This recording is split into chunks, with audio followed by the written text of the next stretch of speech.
Hello friends, this is Rakesh and welcome to the new video. In this video, we'll discuss about the CSRF attack. So what is the CSRF attack, cross-site request forgery attack, and how we can prevent this attack on our website. So we will discuss these question over there in our current video. So I have created some example. So let's move and go with the first. What is CSRF attack, cross-site request forgery attack? So whenever we work with the web architecture, we work with the client. So whenever we open the website over there and we send the request to the server, and the server execute that request and send the response back to us. So what happen is client request send करता है और server उसको response वापस करता है. तो server जो client है that logins and some cookies or some session values are stored over there. So session और cookie की वैल्यू यहाँ पर स्टोर हो जाती है क्लाइंट के ब्राउज़र में. और जब एक बार ऑथेंटिकेशन होने के बाद और जब नेक्स्ट रिक्वेस्ट जाती है तो वो जो रिक्वेस्ट है वो उस कुकी और सेशन को स्टोर करती है. सेशन सर्वर साइड होता है बट कुकी जो होती है आईडी जो होती है सेशन आईडी क्लाइंट साइड होता है. तो उसको यूज़ करके रिक्वेस्ट जो होती है वो सर्वर साइड पर जाती है और सर्वर वैलिडेट करता है कि यस ये रिक्वेस्ट इस क्लाइंट से आई है और ये जो सेशन आईडी है हाँ यस और ये कुकी जो है इसके थ्रू वो वैलिडेट कर आइडेंटिफाई कर लेती है कि हाँ ये वैलिड रिक्वेस्ट है और ये वैलिड कस्टमर है वैलिड क्लाइंट है. तो रिक्वेस्ट को एग्जीक्यूट कर देती है और रिस्पॉन्स भेज देती है. यहीं पर मीन वाइल हैकर्स आ जाते हैं. हैकर क्या करता है वो सर्वर पर डायरेक्ट एक्सेस नहीं करता है, वो पहले आपके क्लाइंट मशीन को टारगेट करता है. क्लाइंट मशीन को टारगेट करता है. यहाँ पर जाने के बाद यहाँ पर वो आपके कुकीज़ और कैशे को कुकीज़ और आपकी जो सेशन आईडी है उसको टारगेट करता है, उसको उठाता है और फिर आपके सेशन को ही यूज़ करते हुए आपके सर्वर पर रिक्वेस्ट भेजी जाती है. और सर्वर देखता है कि ये उसी सेशन आईडी को और कुकी को यूज़ करके रिक्वेस्ट आई है तो उसको वो वैलिडेट कर देता है और एग्जीक्यूट कर देता है. तो मैक्सिमम टाइम ये होता है कि जब भी हैक होती है एप्लीकेशन तो हमें पता ही नहीं चलता. हम कहते हैं कि ये तो हमने रिक्वेस्ट भेजी नहीं और ये तो एग्जीक्यूट ही नहीं किया, हमने पासवर्ड चेंज किया था, ये किया था, वो किया था. बट हैकर क्या करता है वो यहाँ से आपकी आईडी को इम्पर्सोनेट करता है और वो यहाँ पे यूजिंग योर सेशन आईडी और कुकीज़ मोस्टली और यहाँ पे सर्वर के रिक्वेस्ट वो एग्जीक्यूट हो जाती है और आपके अकाउंट से पैसा निकल जाता है, आपके अकाउंट डिलीट हो जाता है या कुछ और भी जो भी इन्फॉर्मेशन हो जो भी लर्नेबल काम होते हैं वो इस तरह से सारे अटैकर्स कर लेते हैं. अब अटैकर्स इस तरह की चीज़ों को एग्जीक्यूट कैसे करते हैं क्लाइंट पे, वो स्क्रिप्ट एग्जीक्यूट करवा सकते हैं आपकी मशीन पर. कोई ब्लर्नेबल लिंक के थ्रू आपने साइट पर क्लिक किया, ब्लर्नेबल स्क्रिप्ट आपकी मशीन पर डाउनलोड कर ली आपकी और आपने किसी ऐसे बटन को क्लिक कर दिया तो वो आपकी इन्फॉर्मेशन जो होती है आपके सिस्टम पर उसको स्टील कर लेते हैं और उसके बेस पर ही वो आगे से आगे रिक्वेस्ट ट्रेस कर लेते हैं. तो इस तरह से जो रिक्वेस्ट होती है मीन्स जो cross site request forward attack जो बाहर से अटैक आता है इसके थ्रू और आपकी आइडेंटिटी को लेके सर्वर पर एग्जीक्यूट होके आपके बिहाफ पे काम करते हैं. वो डायरेक्ट काम नहीं करते क्योंकि सर्वर उसको आइडेंटिफाई नहीं करेगा उस हैकर्स को, तो वो इन्फॉर्मेशन वो जो प्रोसेस है वो नहीं चल पाएगा. तो इस केस में क्या करता है आपकी आइडेंटिटी को यूज़ करेगा वो. तो इसको प्रिवेंट करने के लिए हमारे पास क्या है, हमारे पास डिफरेंट टेक्नोलॉजीज़ में डिफरेंट वेज हैं. Let's talk with the MBC first. तो एमबीसी में क्या होता है कि जो हमारा व्यू होता है उसके अंदर व्यू होता है. व्यू के अंदर हम ये टॉप ये लिखते हैं जब हम फॉर्म बनाते हैं using HTML begin form post action और इसका कंट्रोलर का नाम लिखते हैं. तो @HTML.anti-forgery टोकन यहाँ पर लिखते हैं. बस ये लिखना होता है. इसमें इनबिल्ट फीचर है और जब आप उस एक्शन को जहाँ पर पोस्ट कर रहे होते हैं अपलोड इमेजेस, ये एक्शन का नाम डिफरेंट है. So but action may be anything. आप जब इसका वेब फॉर्म इमेज अपलोड के एक्शन पर देखोगे तो वहाँ पर भी एंटी फॉर्जरी टोकन इस तरह से लिखा होगा और यहाँ पर attribute validate anti forgery token. तो ये करता क्या है, ये क्या करता है कि HTML में एक टोकन अपेंड कर देता है. हर बार रिक्वेस्ट पे नया जनरेट होता है तो और सर्वर पे जाते हुए और ये यहाँ पर जाके सर्वर पे ये इसको वैलिडेट करता है कि जो टोकन हमने क्लाइंट साइड पे बना था क्या वही टोकन से यूज़ करके रिक्वेस्ट आई है. यदि नहीं आई होती है तो वो यदि आप ब्राउज़र से रिक्वेस्ट कर रहे होते तो टोकन वैलिडेट हो जाएगा क्योंकि क्लाइंट साइड से वही टोकन होगा और सर्वर साइड और यदि किसी हैकर की आएगी तो उसके पास ये टोकन नहीं होगा और ये एक्शन आपका वैलिडेट ही नहीं हो पाएगा, एग्जीक्यूट ही नहीं हो पाएगा. इस फिल्टर उसको पहले ही रोक देगा उस एक्शन रिक्वेस्ट को. ठीक है, तो this is what happening in case of the MBC. चलो चलो अब हम वेब फॉर्म की बात करते हैं। वेब फॉर्म की बात करते हैं, उसमें हम प्रैक्टिकली थोड़ा सा अंदर जाएंगे, क्योंकि one of my viewer have requested this कि वेब फॉर्म पे कैसे करेंगे। तो वेब फॉर्म पे मैंने एक छोटा सा कोड लिखा है। इसमें क्या करते हैं कि वेब फॉर्म यूज़ कर रहा है तो हमारा ये ASPX पेज है, डिफॉल्ट डॉट ASPX पेज। इस पेज पे हम क्या करेंगे, system.web.helper.ntforgery.get HTML, ये एक छोटा सा कोड लगाएंगे। ये पार्टिकुलर कोड क्या करेगा, ये एक इस पार्टिकुलर स्क्रीन के ऊपर एक HTML इसमें की बना के रख देगा, ठीक है। सो ये कोड पार्टिकुलर आपका काम नहीं करेगा। उसको काम करने के लिए क्या करना पड़ेगा, आपको नुगुड पैकेज ऐड करना पड़ेगा। नुगुड पैकेज, तो हम क्या करते हैं, नुगुड पैकेज रेफरेंस में गए, ब्राउज में हम ये वाला सर्च करेंगे, microsoft.ASP.NET.webpages। ये मेरे में ऑलरेडी इंस्टॉल्ड है, इस करके मेरे पास अनइंस्टॉल आ रहा है। आपको ये इंस्टॉल करना है अपने प्रोजेक्ट के अंदर, ठीक है। जब आप ये इंस्टॉल कर लोगे, only then this helper class system.web.helper class will be available to you, ठीक है। और इसके सर्वर साइड कोड पे आपने क्या लिखना है, इसके सर्वर साइड कोड पे आपने ये एंटी फॉर्जरी डॉट वैलिडेट, ये भी किसके अंदर है, हेल्पर के अंदर, system.web.helper के। और system.web.helper तभी चलेगा जब आपने नुगुड पैकेज ये इंस्टॉल किया होगा अपने मशीन पे ऊपर। तो ये क्या करेगा, वैलिडेट, ये एक, यदि इसके ऊपर हम F12 करते हैं तो ये क्या करता है कि देखो system.web.helper के अंदर एंटी फॉर्जरी ये एक स्टैटिक क्लास बन रखी है, और ये वैलिडेट फंक्शन है, ये HTML है जो हमने यूज़ किया है। Add the authentication token to the web forms, ये वेब फॉर्म्स के ऊपर ऑथेंटिकेशन टोकन ऐड कर देगा, जो कि हमने HTML पेज के ऊपर लगाया। और दूसरा मेथड जो हमारा ही हमने व्यू वैलिडेट किया, validate the input data from the HTML form field comes from the user who have submitted, means जो भी आपका डाटा सबमिटेड होगा इस फॉर्म के ऊपर आएगा HTML फॉर्म से, उसको ये वैलिडेट करेगा। सो ये इनबिल्ट फीचर है, तो हम इसी को यूज़ करेंगे इसके अंदर, ठीक है, वेब फॉर्म्स के अंदर भी। तो यही हमने किया हुआ है।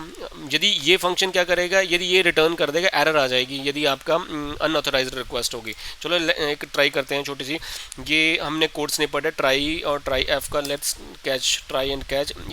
इस कोड को मैं ट्राई के अंदर लगा देता हूँ, और यहाँ पर थ्रो को करते हुए रिस्पॉन्स डॉट राइट, मैं यहाँ पर लिख देता हूँ इनवैलिड रिक्वेस्ट, ठीक है। और ऊपर वाले में जब एरर नहीं आएगा तो हम इसको करेंगे वैलिड रिक्वेस्ट। अब मैं इसको कर देता हूँ वैलिड रिक्वेस्ट, तो वैलिड रिक्वेस्ट पेज पे लिखा आएगा। अब ये कैसे आएगा, अब वेब फॉर्म्स में जाता हूँ, और ये टूल्स में, मुझे ये बहुत पसंद है, ये कंट्रोल लिखने नहीं पड़ते, सीधा ही आ जाते हैं यहाँ पे, ठीक है। अब मैं ये इसके डिज़ाइन फॉर्म में भी जा सकता हूँ, इसके मास्टर पेज, मेरा बटन आ गया, बटन के ऊपर मैंने ये क्लिक कर दिया, बटन क्लिक कर दिया। चलो बटन के क्लिक पर हम इस पोस्ट बैक, सबसे पहले क्या होता है कि इस पोस्ट बैक फॉल्स होता है, ये तभी एग्जीक्यूट होगा जब हम दूसरी सेकंड रिक्वेस्ट ट्रिगर करेंगे, ठीक है। अब हम यहाँ पर इसके ऊपर ब्रेक पॉइंट लगा लेते हैं और इसको रन करते हैं। अब इस केस में होगा क्या, इस केस में एक टोकन बना दिया जाएगा आपके वेब फॉर्म के ऊपर, और जो उस पे वेब फॉर्म से ऊपर से रिक्वेस्ट जाएंगे सर्वर के ऊपर, उनमें वो टोकन यूज़ होगा, और सर्वर आइडेंटिफाई करेगा कि ये टोकन वही है जो मैंने इशू करा था इस स्क्रीन के लिए, और जो आपके ब्लर्नेबल हैकर्स होंगे उनके पास ये टोकन अवेलेबल नहीं होगा। तो वो क्या करेंगे, इस रिक्वेस्ट को जब भेजेंगे तो HTML टोकन नहीं होगा, सर्वर चेक कर लेगा कि हाँ ये वो टोकन नहीं है, टोकन के साथ नहीं आया, दिस मीन्स ये लर्नेबल रिक्वेस्ट है, कोई मुझे ये ऑथेंटिकेट नहीं करनी है, प्लीज़ कमेंट फास्ट। तो इस तरह से आपके जो यूजिंग वेब फॉर्म्स भी आप सेम कोड को यूज़ करते हुए, प्लीज़ और प्लीज़ इसमें हेल्पर क्लास आपकी यूज़ नहीं आएगी, हेल्पर क्लास ये एंटी फॉर्जरी नहीं चलेगा जब तक कि आपकी नुगुड पैकेज को नहीं ऐड करेंगे वहाँ पे, ठीक है। नुगुड पैकेज का नाम क्या है, microsoft.ASP.NET.webpages, see this one is the web pages, microsoft.ASP.NET.webpages।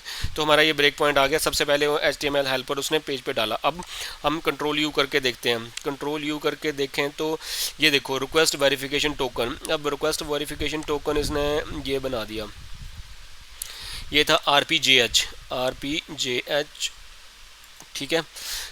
अब हम क्या करते हैं, इस बटन के ऊपर क्लिक करते हैं, कोई और एक्टिविटी करते हैं, इस पोस्ट बैग के अंदर अंदर चला गया, अब ये एरर नहीं देगा, कोई भी एरर नहीं देगा, क्योंकि अभी वहीं पेज से जो भी सर्वर पर रिक्वेस्ट जाएगी वो इसी को यूज़ करके जाएगी। ठीक है, अब मैं F5 करता हूँ। ठीक है, अब मैं कंट्रोल यू करता, RP करके थे, RPJ करके कुछ पहले, देखो अब ये टोकन चेंज हो गया।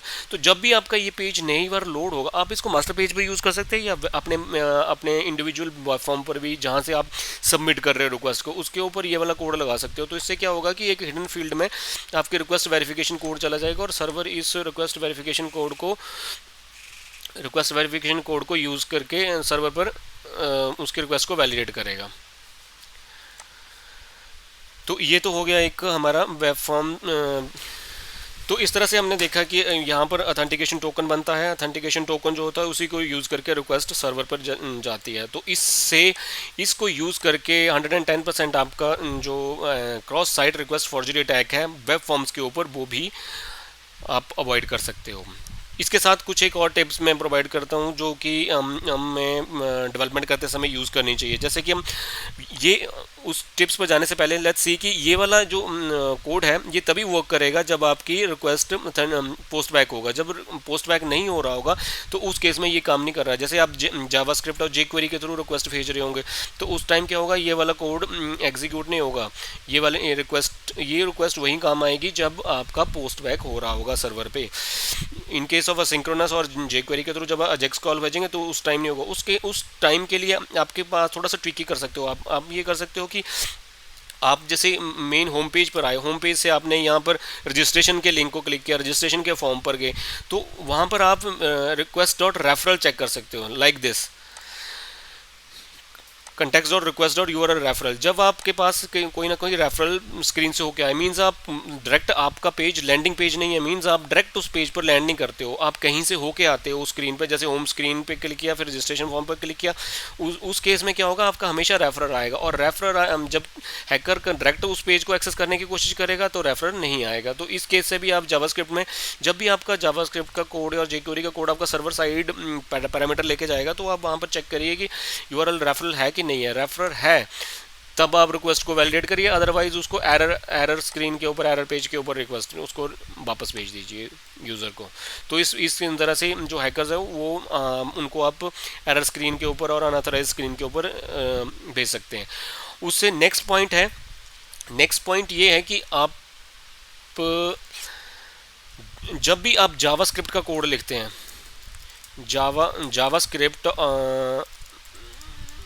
जावास्क्रिप्ट का कोड लिखते हैं, इसमें जो पैरम्स होते हैं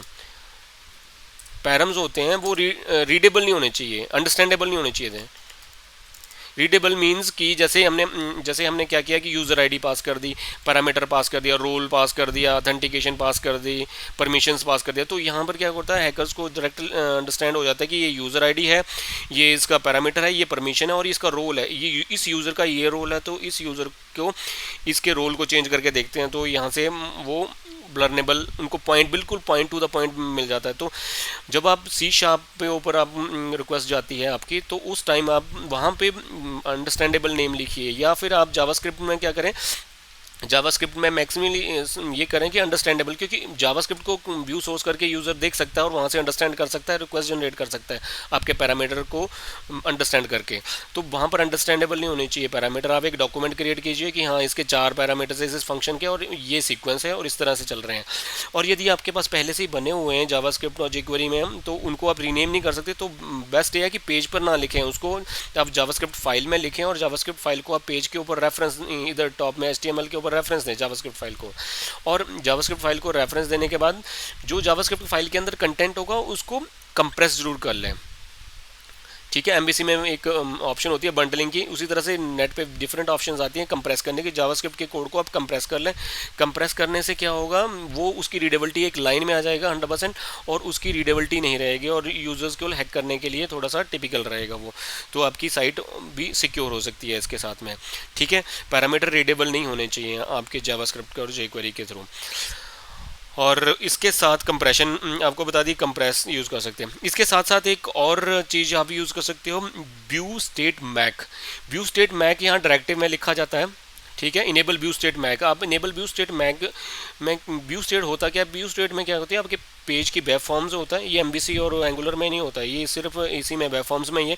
इसमें क्या होता है कि जब व्यू पूरे फॉर्म पेज की स्टेट को सेव करके रखता है, जब आप कोई आपकी व्यू स्टेट के साथ को टेम्पर करने की कोशिश करता है तो ये एरर दे देता है, तो आप एरर पेज पे चले जाते हो, तो इसमें आपकी साइट जो है वो सिक्योर हो जाती है। तो इसमें मैंने इसके ऊपर अलग अलग से एक वीडियो बना रखा है, तो आप उस वीडियो को भी चेक कर सकते हैं, आप कैसे इनक्रिप्ट कर सकते हो।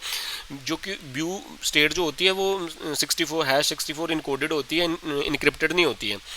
तो वो उसको आप इनक्रिप्ट भी कर सकते हो, तो और उसको सिक्योर कर सकते हो, और इनेबल व्यू स्टेट मैग को ट्रू कर सकते हो। उससे क्या होगा कि आपकी व्यू स्टेट को भी कोई टेम्पर नहीं कर पाएगा, तो आपकी साइट काफ़ी हद तक सिक्योर हो जाएगी इसके साथ साथ। बट जो पहला पॉइंट मैंने बताया कि आप एंटी फॉर्जरी टोकन, इसे cross site request forgery attack तो 100% है कि आप उससे बच पाओगे। बट यस, जावास्क्रिप्ट जेक्वेरी में पैरामीटर्स रीडेबल ना करें, पास करें तो बेस्ट रहेगा, क्योंकि वो विजिबल होते हैं।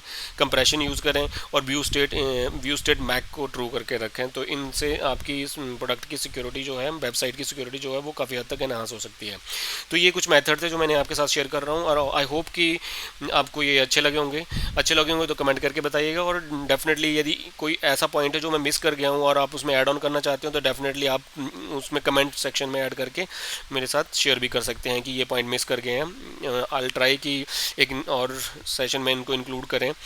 तो keep developing, keep sharing, and will catch you in the next video. Till then, take care and bye.